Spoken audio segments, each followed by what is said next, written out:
Султан, идеяң каяктан алса болот? Мен жумуштан чыгат элем күйбөй турган идея болсо, же акчам бар эле, бир жакшы бир идеяга салсам акчаны көбөйтсөм деген суроолор көп келет. Ошого жооп берип кетейин. Бир сөздү уккам, аябай мага таасир эткен. Ошондон кийин ошол сөз менен мен кийин бизнес ача турган болсом, ошол сөздү колдонуп, ошол терминди, принципти колдонуп ачып келем да. Время течет неравномерно. Бизде 2024 жылы болушу мүмкүн дүйнө боюнча, бирок ар бир жерде прогресс ар кандай. Япония, Америка, Корея алдыда болот. Любой жаңы чыккан инновационный бир дары болобу, технология болобу, ошол жакта биринчи келет. Андан кийин болсо артыраак өлкөлөр келет. Россияга болушу мүмкүн, андан кийин Казакстан, андан кийин Кыргызстан келет. Ошондой эле инновационный идеялар, бизнес идея, туура бизнестер дагы тесттен өтүп сонун болуп туруп, анан аягында бизге келет да, через Казакстан. Время течет неравномерно дегендин силер өзүңөргө пайдалуу кылып колдонсоңор болот да. Любой стрелять эткен бизнес идеяны Россиядан албай эле койгула, эртерээк алып келе алышы мүмкүнсүңөр. Казакстанда 2 жыл мурун, 1 жыл мурун кайсыл идея стрелять этсе, ошон бияка алып келсеңер, бизде адаптировать этип киргизсеңер, ошондо жакшы кирет. Жөн эле примерге алыс кетпей эле коеюн. Бишкекте кайсыл бизнес, кайсыл идея жакшы болсо, ошто барып ошону кылсаң, точно жакшы болот. Биринчилерден кылыш керек. Биринчилерден кылсаң, ошону трендовый стрелять эткен идея. Сени мындай кетип бараткан кораблиңе попутный бир ветер болуп берет да. Кичине аракет кылсаң да, сен көбүрөөк алып кетип каласың. Биринчи трендти алып келген адамдар үстүндө баягы каймакты алгандай эле кылып алат да. Көп акчаны ошондо табат, маржасы чоң болот. Анткени рынокто андай предложение жок да. Ошон үчүн башка өлкөлөргө болушунча чыкканга аракет кылууга. Акча жок болуп атса, интернеттен жакшылап изучать эткиле. TikTok'ту, YouTube'ту болбогон нерсени карап отура бербей, өзүңөрдүн бизнес сфераңда, бизнес сфераңарда максимально изучать эткиле. Анткени интернет аз бүттүүнү бар, айылда болсоңор деле көрө аласыңар.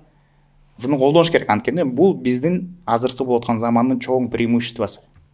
Например айтып берейин. Ырыс Bubble Tea'ni ачты. Bubble Tea'ni ал ойлоп тапкан жок да, бир жактан велосипедти жаңыдан. Ал болсо Казакстанга бардык чогуу, Tidot деген компания бар. Башында мындай раскачка ала элек кезде эч кимдер келбечү, анан кийин 2-3 жылдан бери аябай жарылып баштады Алматыда.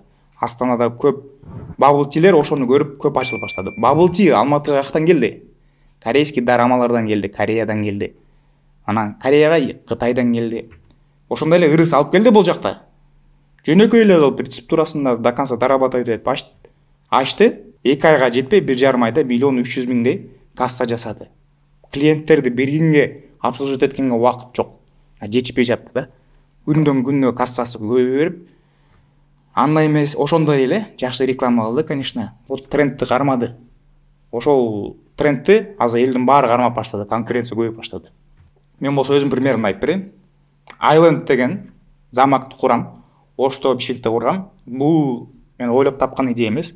Бул Парижде, Гонконгдо, Америкада көп шаарлар, чоң шаарларда Disneyland'дын замоктары бар. Өздөрүнүн сонун дизайны менен. Ошону эле бияка Кыргызстанга келип адаптировать эттим да. Архитекторго барып, ушундай мага чийпер, бирок Кыргызстандын масштабында кичине керек, и плюс биз кыла ала тургандай деп туруп адаптировать этип чийпер дедим. Чийперди ошону кылдык. Бул болсо Кыргызстан үчүн вау болду да. Ошондой эле Өзбекстанда Magic City бар.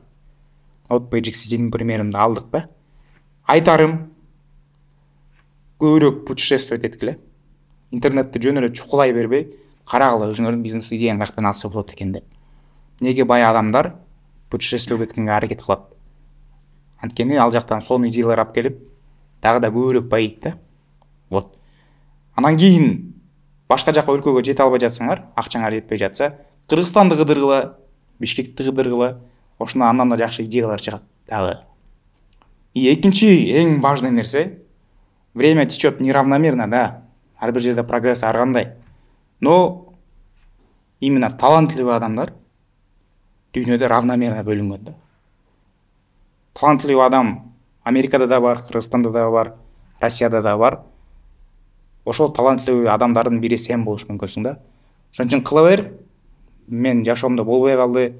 окшошпой калды, мен айылда болуп калдым, мен окубай калдым деп отговорка издей бербей кыла бериш керек. Ошо бул айткан сөздөрдүн баардыгын кимден уккам? Оскар Хартман деген бизнес ангел бар. 24 компанияга инвестиция кылып, 24 компаниядан начальный стадиясында миллиардный компанияга айланды да. Өсүп келаткан кезинде көргөн, могу компаниялар өсөт деп угадывать эткенде акча салган. Анан ошонун компанияларынын бир нече 24 миллиардный компания болду. Бул деген жөн эле удача эмес. Бул деген реальный инструменттери бар.